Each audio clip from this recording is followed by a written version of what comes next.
Hey, it's Maureen. I hope you're doing okay today. So, divorce guilt can make us feel like monsters. I certainly felt this way after my divorce. So, today's video is about 5 things that I did to come to peace with this very intense experience.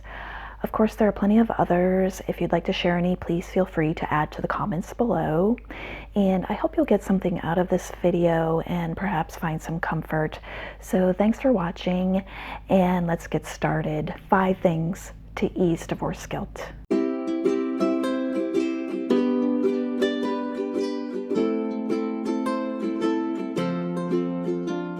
Number 1, talk to family and friends who also went through divorce. So I did this. I would talk to family and friends who experienced divorce the way that I did.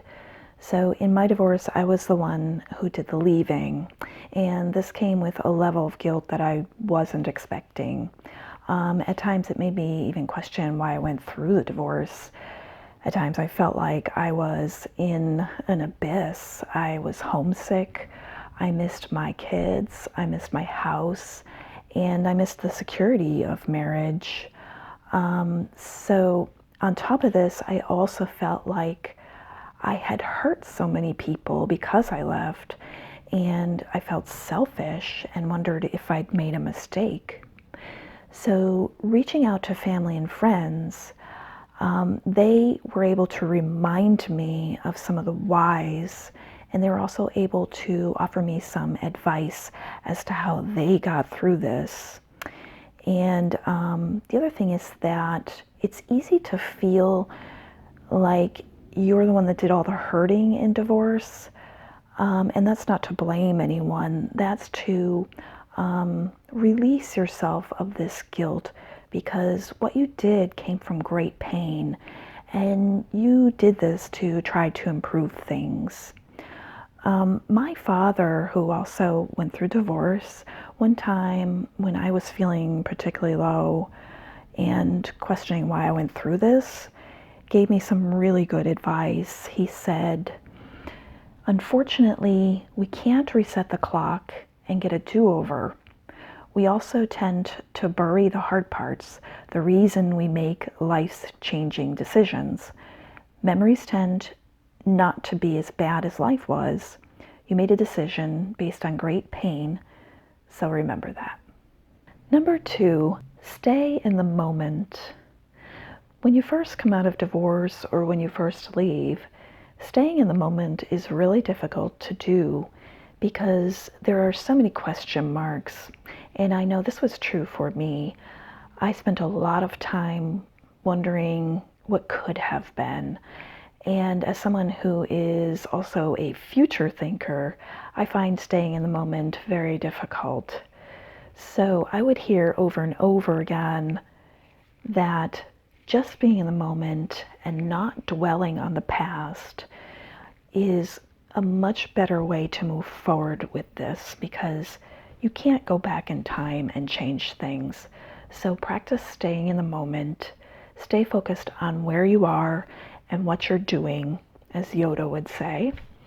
It really helps. Number 3, tell yourself that you do matter. You're not a monster. Guilt can make us feel like monsters. I certainly felt this way after divorce. In stories, monsters are the antagonist, right? Once they're eliminated, everybody that matters lives on happily ever after. But you're not a monster, and this is not a storybook.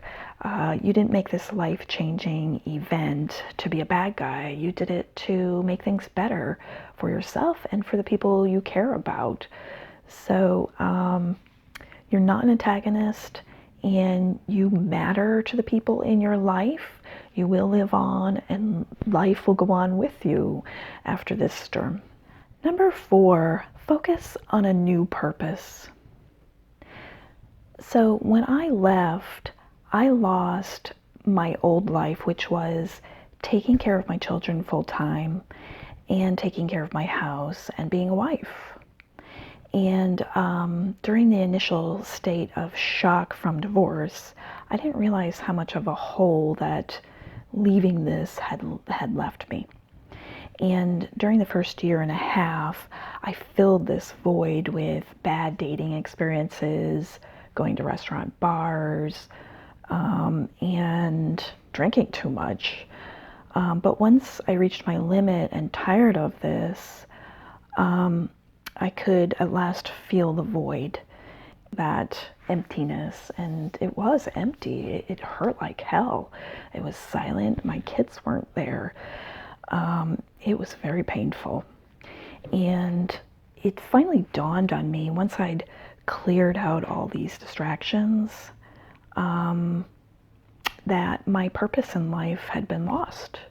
And this was contributing to this feeling of emptiness. And so I realized it was time to start dealing with this in a healthier way. For starters, to eat healthier and to get more sleep. And also to try to get back to some of the things that I used to enjoy, that I had put down. So I'm a creative person. I play music, so I picked this up again. And also crochet. I loved to do that. So once I started doing these things again, I felt like I got a little piece of myself back. And then I needed to do something new. And that was for me to start talking about this experience and sharing it with others. And this is almost like therapy for me, and I find it very helpful. And finally, number 5, breathe deep. Sometimes we forget to do this, but just take a deep breath and remember to stay focused on the present. And remember that you're here living and breathing and trying the best that you can. And go out in nature if you can, because you can breathe better in nature. And nature also shows us that life goes on in spite of everything. Even in winter, which it is for me right now, things just happen and move on, and so will you. So thank you so much for watching today. I hope that you enjoyed it and you got something out of it. And if you have any tips to share, please feel free to add them to the comments below. And of course, remember to like and subscribe and hit the bell button if you'd like to be notified of my next video on this channel, Talking to Me with Maureen. Thank you so much and take care.